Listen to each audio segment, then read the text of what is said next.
Two-week time frame for assessing peace talks between Russia and Ukraine as the US president ramps up his efforts to negotiate an end to the conflict.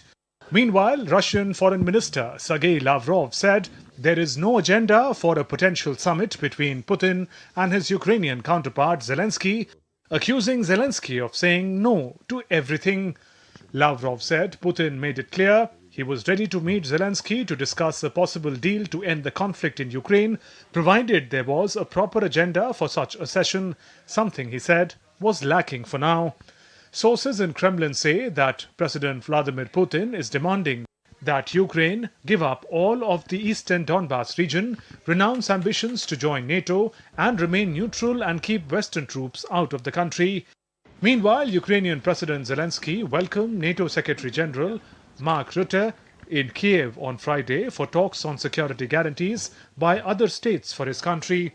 Holding a joint press conference with President Zelensky, the NATO chief called for robust security guarantees for Ukraine so Russia will never attack again. Robust security guarantees will be essential, and this is what we are now working to define.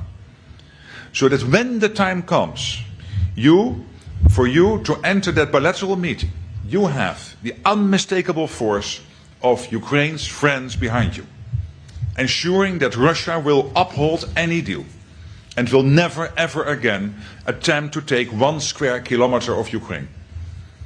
President Zelensky, who is seeking more support to counter Russia and level more sanctions on it, accused Moscow of shirking a meeting between him and President Putin, urging Ukraine's allies to put fresh sanctions on Moscow if it shows no interest in peace.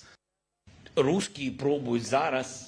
Russians will try to do something else now to avoid a meeting. The issue is not just the meeting, the issue is that they don't want to end the war. A bilateral meeting is one of the components of how to end the war. It's not all, it's one of the components. And since they don't want to end it, they will look for space for it. And this space needs to be reduced.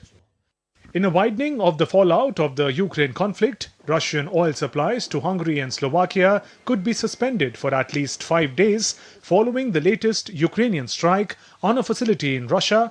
Both the countries have stepped up attacks on each other's energy infrastructure over the past few weeks. Dheeraj Das for DD India.